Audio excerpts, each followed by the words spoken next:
বন্ধুরা, আজ আমি ঠাকুর শ্রীরামকৃষ্ণের কিছু অমৃত কথা পাঠ করব। যদি আপনাদের ভালো লেগে থাকে তাহলে আমার চ্যানেলটি আপনারা সাবস্ক্রাইব করে দেবেন। ঠাকুর একদিন বিকেলে শুয়ে আছেন, নিচে মাঠে ঘাসের উপর দিয়ে একটা লোক হেঁটে বেড়াচ্ছিলেন।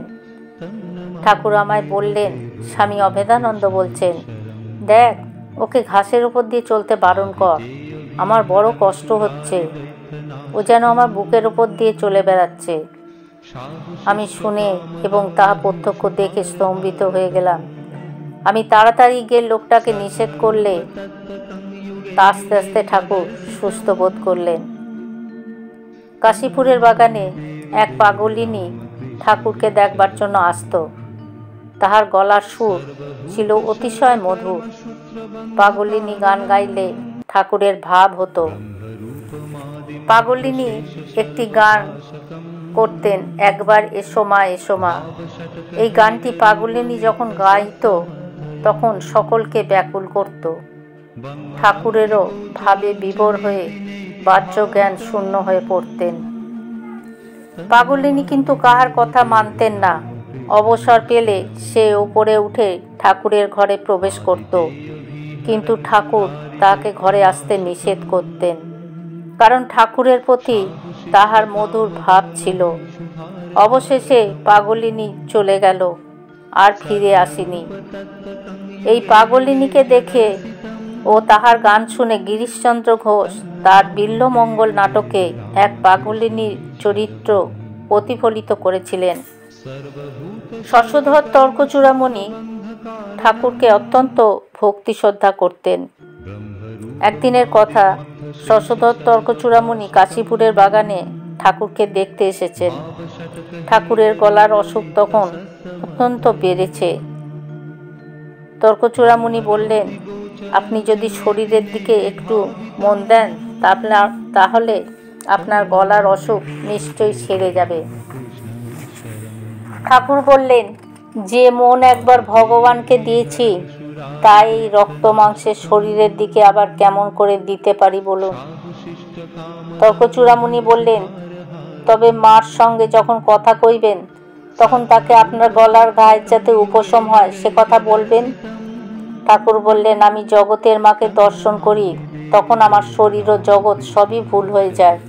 সুতরাং তুচ্ছ হাড় মাংসের শরীরের কথা আর মাকে কেমন করে বলি। তর্কচূড়ামণি মহাশয় শুনে অবাক হয়ে বসে রইলেন। আমরাও সকলে নিস্তব্ধ, কাহারও মুখে কোনো কথা নেই। যেই দিন ঠাকুরের গলায় রক্তক্ষরণ হয় সেদিন আমি, নরেন্দ্রনাথ, নিরঞ্জন, রাখাল প্রভৃতি তাহার সম্মুখে বসেছিলাম। তাহাতে তাহার শরীর অত্যন্ত দুর্বল হয়ে পড়ে অত রক্তক্ষরণের জন্য। ইহার কিছুদিন পরে রবিবার পূর্ণিমা 31শে শ্রাবণ তিনি মহাসমাধি লাভ করেন। যেদিন এই ঘটনা ঘটল সেদিন রাত 1টার সময় আমরা সকলে তাহার নিকটে বসেছিলাম। সাধারণত যেমন সমাধি হতো সেই রূপে হলো। তাহার দৃষ্টি নাকের দিকে স্থির হয়ে রইল। নরেন্দ্রনাথ উচ্চস্বরে ওঙ্কার উচ্চারণ করতে আরম্ভ করলেন। আমরাও সমবেত স্বরে ওঙ্কার ধ্বনি করতে লাগলাম। সকলের মনের আশা ছিল যে অল্পক্ষণ পরেই তার সমাধি ভাঙবে ও শীঘ্রই আবার চৈতন্য লাভ করবে। সুতরাং আমরা ঘন্টার পর ঘন্টা অপেক্ষা করতে লাগলাম। সমাধি ভাঙতে অনেক বিলম্ব হচ্ছে দেখে আমরা মনকে আশ্বাস দিতে লাগলাম যে এক সময় ঠাকুরের 3 দিন রাত্রি অতিবাহিত হয়ে গেলেও বাহ্যজ্ঞান ফিরে আসেনি। সুতরাং এইবারও সেই রকমই হয়েছে। কিন্তু সমস্ত রাত্রি কেটে গেল, ঠাকুরের বাহ্যজ্ঞান আর ফিরে আসলো না। তখন সকলেই আমরা হতাশ হয়ে কিংকর্তব্য বিমূঢ় হয়ে বসে রইলাম। সেই রাতেই মাতা ঠাকুরানীকে সংবাদ দেয়া হলো। মা উপরে এসে ঠাকুরের পাশে বসে, মা কোথায় গেলি গো বলে কাঁদতে লাগলেন। সেই দৃশ্য হৃদয় বিদারক কিন্তু অপরূপ বোধ হতে লাগলো। আমরা একপাশে দাঁড়িয়ে আশ্চর্য পতিপত্নীর সেই মধুর সম্বন্ধ প্রত্যক্ষ করতে লাগলাম এবং ভাবলাম এইরূপ দৃশ্য ও ভাব আমরা পূর্বে কখনো দেখিনি। প্রকৃতপক্ষে ঠাকুর সীমাকে শিবভবতারিণীর জীবন্ত মূর্তি বলে জ্ঞান করতেন এবং মা ঠাকুরকে কালী বলে সম্বোধন করতেন। অপূর্ব মধুর সেই সম্বন্ধ ঠাকুর ও শ্রীমার। ঠাকুরের মহাসমাধি 31শে শ্রাবণ 1993 সাল আর ইংরাজি 16ই আগস্ট 1886 খ্রিস্টাব্দে রাত্রি 1:06 নেপালের ক্যাপ্টেন বিশ্বনাথ উপপাধ্যায় ঠাকুরের মহাসমাধির সংবাদ পেয়ে তাড়াতাড়ি এসে উপস্থিত হন এবং ঠাকুরের মেরুদণ্ডে ঘি মালিশ করতে চৈতন্যোদয় হবে বলে ঘি মালিশ করতে লাগলেন। তখন শশী শ্রীরামকৃষ্ণের মেরুদণ্ডে ঘি মালিশ করতে লাগলেন, কিন্তু তাহা তো বাহ্যজ্ঞান প্রকাশের কোনো চিহ্ন দেখা গেল না। সকলেই এই খবর পেয়ে একে একে সবাই এসে সমবেত হতে লাগলো।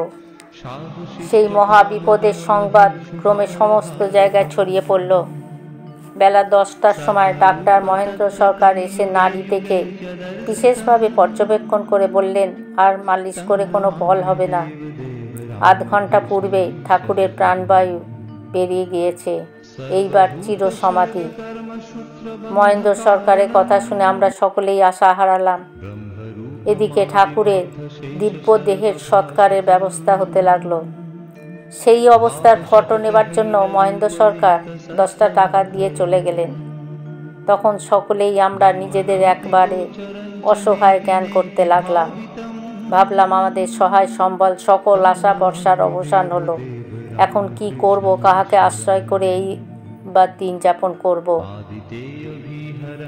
ঠাকুরকে দেখলে তাহার প্রাণবায়ু নির্গত হয়েছে বুঝবার কিন্তু উপায় ছিল না।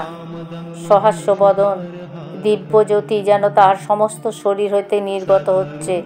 সেই মহাসমাধি ফটো নেবার জন্য বেঙ্গল ফটোগ্রাফার কোম্পানিকে খবর দিয়ে আনানো হলো এবং একটি খাটের ওপরে ঠাকুরের শরীর স্থাপন করা হলো। পুষ্পস্তবক সেই খাটের চারদিকে সাজিয়ে দেয়া হলো। ঠাকুরের গলায় পুষ্পমাল্য এবং মুখে চন্দন ও ফুল দিয়ে সাজানো হলো। রামবাবু নিজে খাটের সম্মুখে দাঁড়িয়ে নরেন্দ্রনাথকে তার পাশে দাঁড়াতে বললেন। আমরা পেছনে সকলে নির্বাক হয়ে সিঁড়ির উপর দাঁড়ালাম। বেঙ্গল ফটোগ্রাফার কোম্পানি দুখানি ফটো তুলে নিলেন। বন্ধুরা, আজ আমি পাঠ এখানেই শেষ করলাম। জয় ঠাকুর, জয় মা।